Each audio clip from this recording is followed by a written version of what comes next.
Hello student, कैसे हो? मजे में? आज हम लोग अपना नया टॉपिक स्टार्ट करने जा रहे हैं जिसका नाम है ऑस्मोसिस यानी कि परासरण और ऑस्मोटिक प्रेशर यानी कि परासरणी दाब। ये आपका अनुषंग गुणधर्म का एक बहुत ही अच्छा और इम्पोर्टेंट टॉपिक है जो कि एग्जाम पर्पज से भी काफी महत्वपूर्ण हो जाता है। तो क्या है परासरण, उसका हम लोग परिभाषा देखते हैं। तो परासरण हम कहते हैं जब किसी विलयन को विलायक से अर्धपारगम्य झिल्ली द्वारा पृथक किया जाता है, ठीक है, तब शुद्ध विलायक के अणुओं का अर्धपारगम झिल्ली से होकर विलयन की ओर स्वतः प्रवाह परासरण कहलाती है। क्या है समझते हैं। हमने क्या किया, एक टब लिया और उस टब को बीच से अलग कर दिया। एक तरफ हमने विलयन रखा और एक तरफ विलायक रखा। विलयन मान लीजिए आपने नमक पानी रखा और विलायक हमने मान लीजिए पानी ले लिया, ठीक है। ये मान लीजिए हमने पानी ले लिया और इसमें से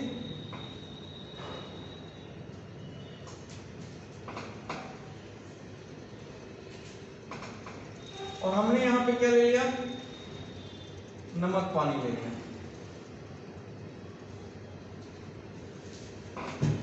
अब क्या होता है कि ये जो विलायक है, ठीक है, ये जो विलायक है, ये विलायक के अणु ही इस अर्धपारगम झिल्ली को पार कर इस तरफ विलयन की ओर आ पाते हैं, ठीक है। या हम उल्टा कह सकते हैं कि विलयन से सिर्फ विलायक के जो अणु हैं वही विलायक की ओर आ सकते हैं, ठीक है। मतलब क्या हुआ कि विलयन में उपस्थित जो विलायक के अणु हैं उनका सिर्फ अर्धपारगम झिल्ली से होकर गुजरने की जो प्रक्रिया है उसी को हम लोग बोलते हैं परासरण, ठीक है। फिर से मैं इसको थोड़ा और क्लियर कर देता हूं। यहां पे मैं ले लेता हूं, इसको उल्टा कर देता हूं। अब मैं इसको उल्टा कर रहा हूं। यहां मैंने ले लिया विलायक पानी और अब मैं इस तरफ ले रहा हूं विलयन, ठीक है, नमक पानी,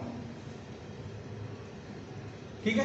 तो अब क्या होगा कि विलयन में जो उपस्थित है, विलयन में क्या उपस्थित है आपका, विलयन में जो नमक पानी उपस्थित है उसमें से पानी के जो अणु हैं यानी विलायक के जो अणु हैं वो इस अर्धपारगम झिल्ली से होकर किधर चले जाएंगे, दूसरी ओर विलायक की ओर चले जाएंगे। इनमें से नमक नहीं जाएगा, नमक विलय है, विलय का कण नहीं जाएगा, सिर्फ विलायक के कण इस अर्धपारगम झिल्ली से होकर गुजरते हैं किस तरफ, दूसरी ओर।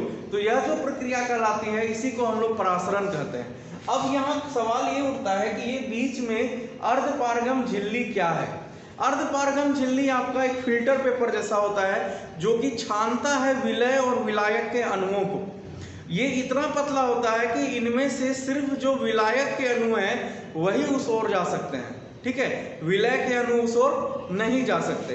तो अब यहाँ पर अर्धपारगम झिल्ली को हम लोग एसपीएम बोलते हैं जिसका फुल फॉर्म होता है सेमी परमिएबल मेम्ब्रेन, ठीक है। वैसी झिल्ली जिससे होकर केवल विलायक के अणु ही गुजर सकते हैं। मतलब हम एसपीएम यानी कि अर्धपारगम झिल्ली किसे कहते हैं, जिससे सिर्फ और सिर्फ विलायक के अणु ही गुजर सकते हैं, उसे हम लोग अर्धपारगम झिल्ली या एसपीएम कहते हैं। तो परासरण क्लियर हुआ। परासरण क्या है, मैंने एक तरफ विलायक के अणु रख दिया, एक तरफ विलयन को रख दिया। तो ये जो विलायक के अणु है इस विलयन के ये जो बीच में अर्धपारगम झिल्ली है इससे होकर गुजरकर विलयन की ओर चले जाएंगे, ठीक है। तो यह जो प्रक्रिया कहलाती है इसी प्रक्रिया को हम लोग परासरण कहते हैं, ऑस्मोसिस कहते हैं। जैसे इसका एग्जांपल हम ले सकते हैं कहाँ, सूखा चना। जो चना होता है या जो किशमिश है उसको जो हम पानी में भिगोते हैं तो वो जो उसका जो परत है बाहर का वो आपका अर्धपारगम झिल्ली के जैसा काम करता है और इसी कारण से उसमें नमक या कुछ भी आप मिला दीजिए, नमक उसके अंदर नहीं जाता, सिर्फ जो पानी के अणु हैं वो उसके अंदर जाते हैं और उसे फुला देते हैं, ठीक है। तो ये कारण होता है, परासरण के कारण ही आपका जो किशमिश है या सूखा चना है वो रात में डालते हैं भिगोने के लिए और सुबह उठ के खा लेते हैं, ठीक है। तो ये जो प्रक्रिया कहलाती है इसी प्रक्रिया को हम लोग परासरण कहते हैं। परासरण क्लियर हुआ। आपको बस इतना याद रखना है कि उस अर्धपारगम झिल्ली से सिर्फ विलायक के अणु क्या हो, पास हो, बस, ठीक है। विलय के अणु पास नहीं हो सकते, नहीं गुजर सकते, इसी को हम लोग बोलते हैं, इसी प्रक्रिया को हम लोग परासरण कहते हैं। चलिए ठीक है, अब हम लोग इसके आगे देखते हैं परासरणी दाब। तो परासरणी दाब किसे कहते हैं, ऑस्मोटिक प्रेशर। ये परासरणी दाब एक बाह्य यांत्रिक दाब होता है उस पूरे सिस्टम पर लगाया जाता है जिस सिस्टम में प्रासरण की प्रक्रिया कराई जा रही है।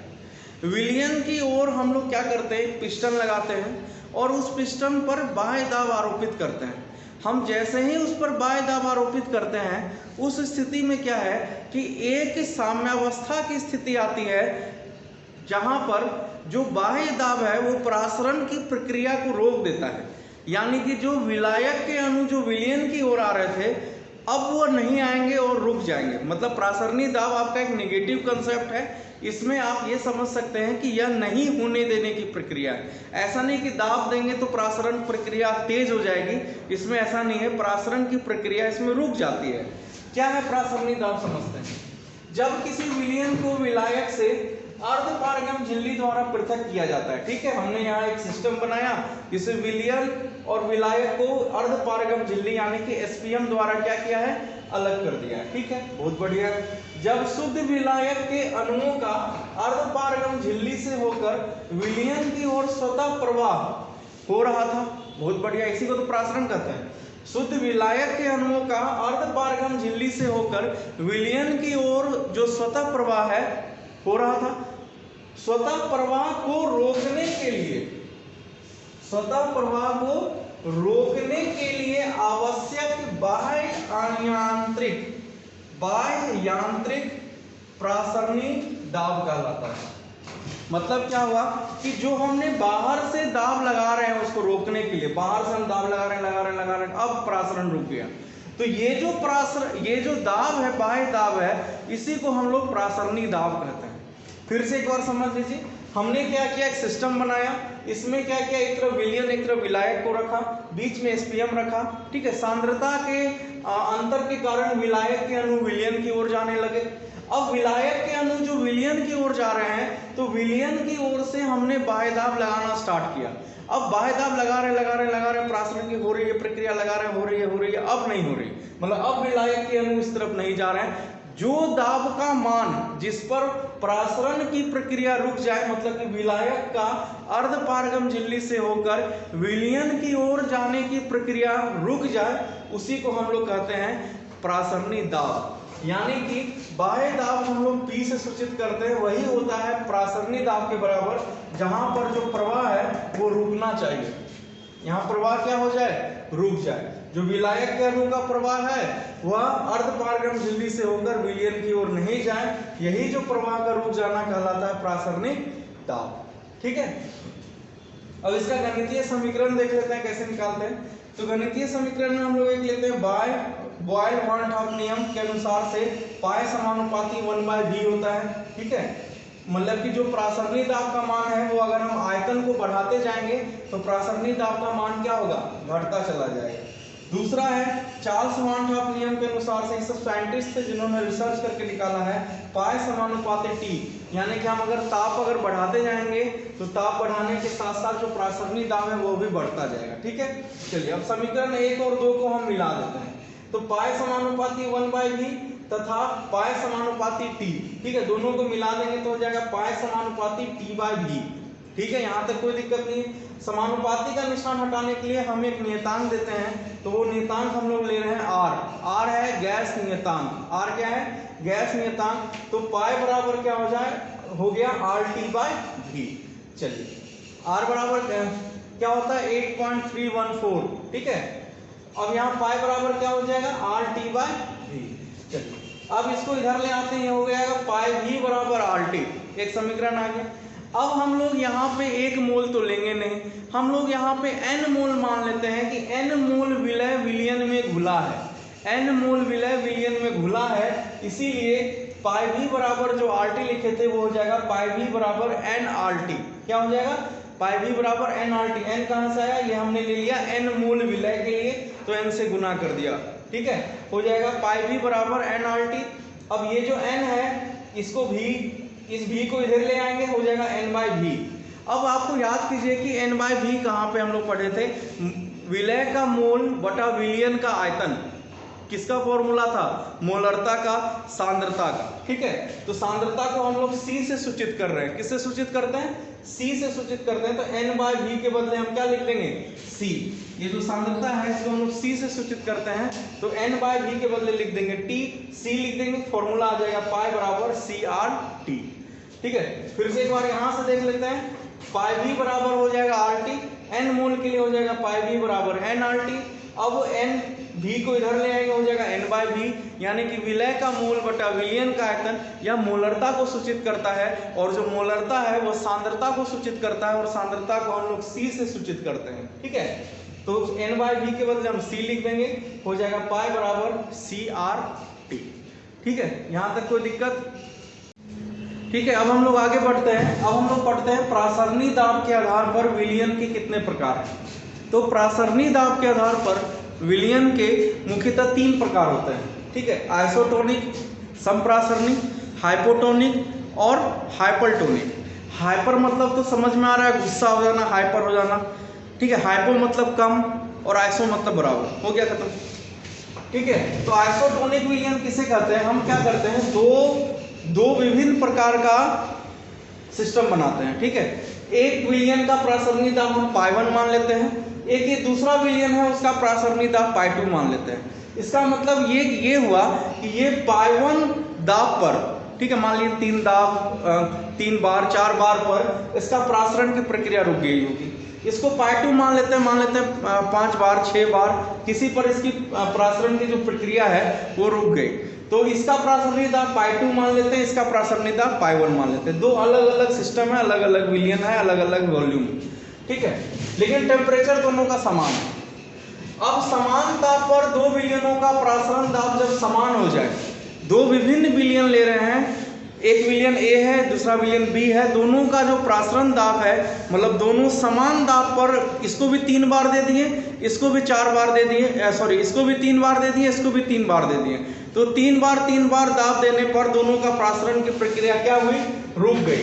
मतलब पाई 1 बराबर क्या हो गया? पाई 2 हो गया। मतलब ऐसा विलयन जिसका प्रासरणी दाब समान हो, वैसे विलयन को हम लोग बोलते हैं समप्रासरणी या आइसोटोनिक। ठीक है, इसमें एक समीकरण निकलता है, निकाल लेते हैं कि पाई 1 V1 बराबर क्या होता है? N1 RT। ठीक है, ये पहले विलयन के लिए हो गया। दूसरे विलयन के लिए पाई 2 V2 equal to N2 R2। हमको पता है ना कि पाई बराबर NRT होता है N/V, या पाई V बराबर NRT होता है, ये तो सबको पता है।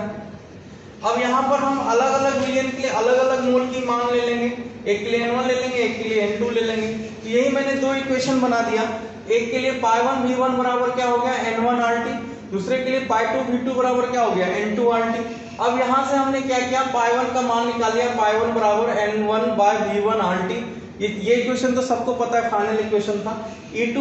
पाई 2 बराबर N2/V2 इंटू RT। अब हमको समप्रासरणी के लिए पता है कि पाई 1 बराबर क्या होता है? पाई 2। तो पाई 1 बराबर क्या कर देंगे? पाई 2। अब N1/V1 RT ये वाला मान रख दिए, और पाई 2 के लिए N2/V2 RT का मान रख दिए। RT कट गया, हो गया N1/V1 बराबर N2/V2।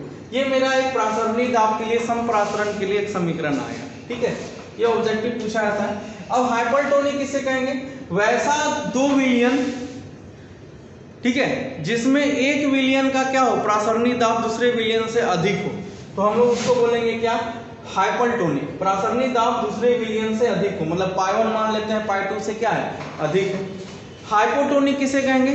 वैसा विलयन जिसका प्रासरणी दाब दूसरे विलयन के प्रासरणी दाब से कम हो, यानी कि इसका पाई 1 है, इसका पाई 2 है, मान लेते हैं कि पाई 1 का जो मान है वो पाई 2 से कम है, इसीलिए इसको क्या बोलेंगे हम लोग? Hypotonic solution. तो इस तरीके से हमने देखा कि प्रासरण किसे कहते हैं, प्रासरणी दाब क्या है, प्रासरणी दाब के आधार पर विलयन के कितने प्रकार होते हैं। अब ये जो तीन हैं, हाइपोटोनिक, हाइपोटोनिक और आइसोटोनिक, ये तीनों ऑब्जेक्टिव एग्जामिनेशन पर्पज से काफ़ी इंपॉर्टेंट है। हम लोग अगले क्लास में विपरीत प्रासरण और उस पर प्रासरणी दाब पर कुछ न्यूमेरिकल है उसको कर लेंगे, ये वाला टॉपिक क्लियर हो जाएगा। चलिए हम लोग एक न्यूमेरिकल करते हैं तो न्यूमेरिकल क्या है पहले उसको समझते हैं, फिर उसमें से जो गिवन का वैल्यू है उसको बाहर करेंगे और फिर फॉर्मूला पे पुट करेंगे और देखेंगे आंसर क्या आता है। तो क्वेश्चन है calculate the molar mass of protein, calculate of molar mass of protein. हमको ये नहीं पता प्रोटीन कौन सा है, पता रहता तो हम डायरेक्टली मोलर मास कैलकुलेट कर लेते। In 1.26 gram protein added in 200 CMQ aqueous solution, मतलब कि कोई एक्वस सॉल्यूशन है मेरा, इस एक्वस सॉल्यूशन का वॉल्यूम दिया हुआ है 200 CMQ, ठीक है। अब इस एक्वस सॉल्यूशन के में 1.26 ग्राम आपका प्रोटीन मिला हुआ है, ठीक है, और ये 300 केल्विन पर इसका ऑस्मोटिक प्रेशर यानी कि पाई का वैल्यू भी हमको पता है 2.5 × 10⁻³ बार, ठीक है। क्वेश्चन क्या कर रहा है, प्रोटीन के जलीय विलयन के 200 CMQ में 1.26 ग्राम प्रोटीन उपस्थित है, ठीक है, जिसका प्रासरण दाब 300 केल्विन पर 2.57 × 10⁻³ बार है। प्रोटीन का मोलर द्रव्यमान क्या होगा। अब हमको देखना है कि यहाँ दिया हुआ क्या क्या है, गिवन क्या क्या है, क्या क्या दिया गया है। तो सबसे पहले तो हम देख लेते हैं वॉल्यूम दिया गया है, वॉल्यूम है 200 CMQ। इसको तो सबसे पहले लीटर में कन्वर्ट करना पड़ेगा हमको, क्योंकि R का मान हमको गैस कांस्टेंट का वैल्यू लीटर में है, इसलिए पहले तो हमको इसको लीटर में देना पड़ेगा। ये वैल्यू दिया हुआ है तुमको क्वेश्चन में ही, तो कैसे करेंगे, तो चूंकि 1000 CMQ बराबर होता है 1 लीटर, ठीक है, तो एक के लिए कितना हो जाएगा 1/1000 CMQ सॉरी लीटर, इसलिए 200 CMQ के लिए कितना हो जाएगा 1/1000 × 200 आ जाएगा 0.2 लीटर। तो हमको वैल्यू पता चल गया 0.2 लीटर है। चलो बहुत बढ़िया, अब आगे बढ़ते हैं। मेरा वॉल्यूम निकल गया, ठीक है, यही मेरा वॉल्यूम है V, ठीक है। सॉल्यूशन यानी कि विलयन का वैल्यू हमको वॉल्यूम पता चल गया, आयतन हमको पता चल गया। V मतलब आयतन, जिसको तुम लोग इंग्लिश में वॉल्यूम कहते हैं। चलो आगे बढ़ते हैं। हमको प्रोटीन यहाँ पे तुम्हारा विलय है, सॉल्यूट है, ठीक है, तो तुमको लिख देता हूं मैं सॉल्यूट कौन है यहाँ पे, प्रोटीन। ये जो प्रोटीन है इसका तुमको W दिया हुआ है, ठीक है, W कितना दिया हुआ है 1.26 ग्राम। चलो बहुत बढ़िया, आगे बढ़ते हैं। प्रासरण दाब दिया हुआ है यानी कि पाई का वैल्यू दिया हुआ है 2.57 × 10⁻³ बार। चलो बहुत बढ़िया, अब निकालना है मोलर मास क्या होगा।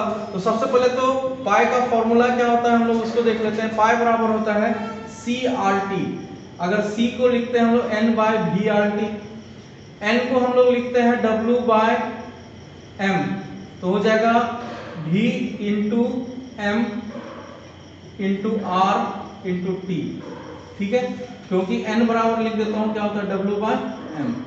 हमको निकालना है, यह है पाई, हमको निकालना है प्रोटीन का मोलर द्रव्यमान, यानी कि calculate the molar mass of protein. Protein क्या है, यहाँ सॉल्यूट है, मतलब हमको क्या निकालना है, W निकालना है।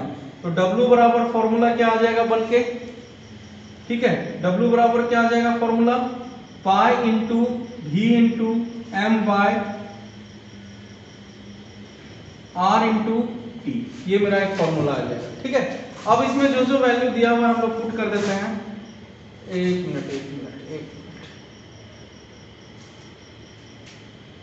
सॉरी, हमको मोलर मास निकालना है, M निकालना है, तो M बराबर होगा आपका W × R × T by pi × V, ठीक है। हमको W नहीं निकालना है, मोलर मास निकालना है, ठीक है। मोलर मास एक्चुअली हम लोग मोलर मास को M से डिनोट कर रहे हैं, ठीक है। तो हमको जो जो वैल्यू दिया हुआ है हम लोग यहाँ पुट करेंगे। M किसका है, ये प्रोटीन का, बराबर क्या हो जाएगा, W कितना दिया हुआ है 1.26 मल्टीप्लाई R कितना है 0.083 ऊपर, टेम्परेचर है 300 केल्विन, केल्विन में दिया हुआ ही है, पाई का वैल्यू है 2.57 × 10⁻³ इंटू वॉल्यूम दिया हुआ है तुम्हारा, जो हम लोग अब निकाल चुके हैं 2.02 लीटर, ठीक है। अब इसको क्या करना है, तुम लोग सॉल्व करोगे, ठीक है। अब इसको सॉल्व जब तुम करते हो तो इसको सॉल्व करने के बाद जो आंसर आएगा, मैं आंसर आपको बता रहा हूं, इसका आंसर है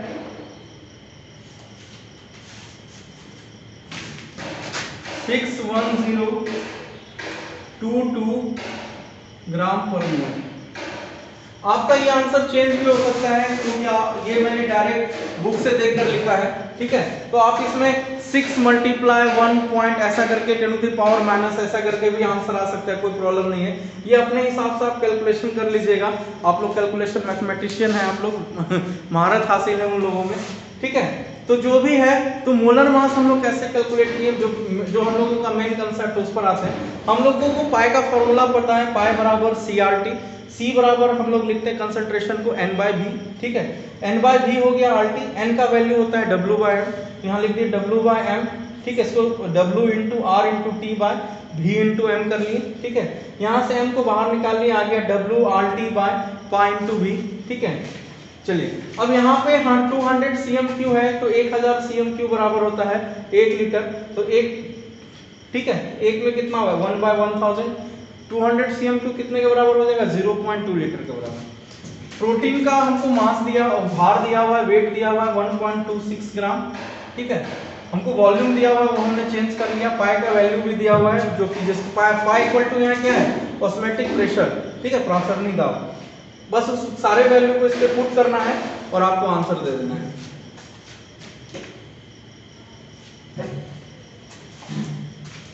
ठीक है।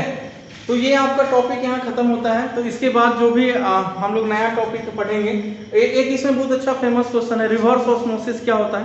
तो हम लोग रिवर्स ऑस्मोसिस देखेंगे और उसके बाद एबनॉर्मल कोलिगेटिव प्रॉपर्टीज है, शायद इसके बाद लास्ट लेक्चर ही हो और ये चैप्टर खत्म हो जाएगा। Thank you very much. जिसको स्क्रीनशॉट लेना है ले लें आप।